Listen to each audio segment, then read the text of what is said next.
Sobat SAR, selamat datang di podcast Bela Negara, yaitu setia pada Pancasila sebagai ideologi negara.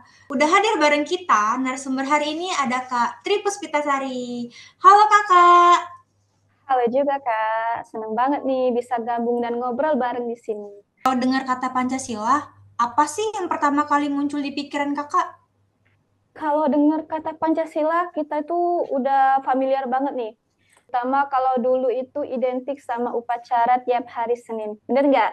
Tapi makin ke sini itu Pancasila artinya udah sangat luas.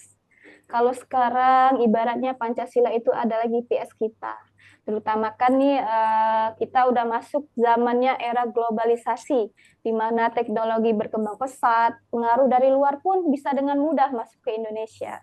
Terus kenapa GPS? Karena kita tahu GPS itu adalah penunjuk arah. Jadi posisi Pancasila itu sebagai alat filter kita sebagai bangsa Indonesia, warga negara Indonesia dalam acuan bertindak dan juga bersikap. Tapi kan sekarang ini udah zaman internet nih Kak. Semua paham atau ideologi dari luar gampang banget masuk. Kenapa kita harus tetap yakin nih Kak kalau Pancasila itu yang paling pas buat Indonesia? Oke, kalau kita misalnya pakai ideologi yang sembarangan nih, yang terlalu ekstrim, yang memihak ke kanan atau ke kiri, itu tuh kita pasti mudah terpecah belah. Jadi Pancasila itu ibaratnya ada di tengah-tengah. Jadi yakin sama Pancasila itu sebenarnya yakin kalau kita itu bisa tetap bareng-bareng walaupun terdapat perbedaan. Oke, kita buat simpel aja nih. Setia pada Pancasila bukan berarti kita harus hafal di luar kepala butir-butirnya, sila-silanya gitu kan. Tapi dengan menjadikan nilai Pancasila itu sebagai filter, alat saring buat kita dalam bertindak. Nah, di era informasi yang cukup deras ini, kita itu sering banget dan mudah terpapar paham yang aneh-aneh berasal dari luar gitu kan. Nah, Pancasila ini sebagai kompas. Jadi kompasnya kita. Contoh paling simpel nih, sila ketiga Persatuan Indonesia. Di media sosial kalau kita lihat itu sering menemukan berita hoax yang cukup mengarah ke perpecah belahan. Terus kita milih nggak buat nyebarin aja atau misalnya meluruskan berita hoax itu udah salah satu bentuk nyata dari setia pada Pancasila. Kita menjadikan Pancasila itu sebagai daya tangkal. Jadi kita itu nggak mudah gampang terprovokasi, nggak ikut menyebarkan kebencian, tetap teguh terhadap nilai kemanusiaan, menjaga kedamaian di ruang digital itu sudah termasuk dalam bentuk bela negara modern. Tapi ada nggak sih tantangan terbesarnya? Karena kan banyak orang nih ngerasa kalau Pancasila itu cuma sekedar slogan doang nih Kak. Oke, tantangannya itu cukup dengan membuktikan kalau nilai Pancasila itu masih hidup di kehidupan kita gitu. Contohnya nih, kalau dulu itu kan ada pas pandemi atau enggak bencana alam nih, bencana alam. Kita itu tergerak untuk menjadi relawan atau bahkan membuka donasi tanpa disuruh kan kadang kan. Nah, itu uh, udah jadi bukti kalau ideologi itu sebenarnya sudah sangat mendarah daging di bangsa Indonesia. Jadi kitanya aja yang nggak sadar gitu. Untuk sekarang ini tantangannya kan udah makin besar banget nih.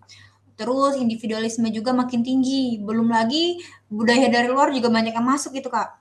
Gimana sih Kak caranya biar kita tetap ngerasa kalau Pancasila itu keren? Kita harus bisa melihat Pancasila itu sebagai solusi masalah masa kini. Nah, misalnya nih, sila kelima, keadilan sosial. Saat kita bikin bisnis yang memberdayakan UMKM lokal, atau kita aktif nih di kegiatan sosial, itu kita lagi mengamalkan nilai-nilai Pancasila. Kita harus sadar bahwa ideologi itu bukan teks mati, tapi adalah ideologi yang hidup. Jadi ini intinya kuncinya ada di aksi nyata ya Kak. Nih, sekarang kita geser ke dunia digital nih Kak. Gimana sih cara kita nerapin yakin Pancasila di media sosial? Kan banyak tuh ada debat panas yang sampai-sampai bawa-bawa ke sarah itu Kak. Nah, itu disitulah ujian kita sebagai bangsa Indonesia.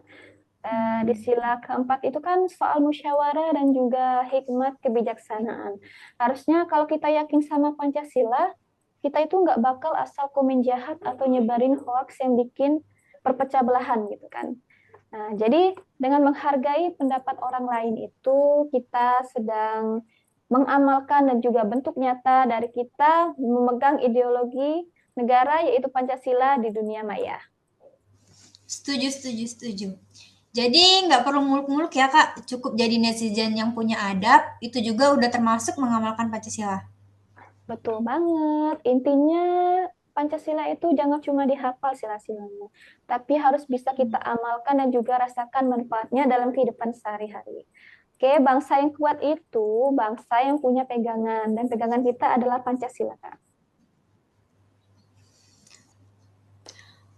Oke Kak, nggak terasa nih udah panjang banget kita ngobrolnya. Sebelum ditutup, ada closing statement nggak buat teman-teman yang nonton atau yang ada lagi di rumah? Oke, intinya bela negara itu gak muluk-muluk soal kita harus angkat senjata.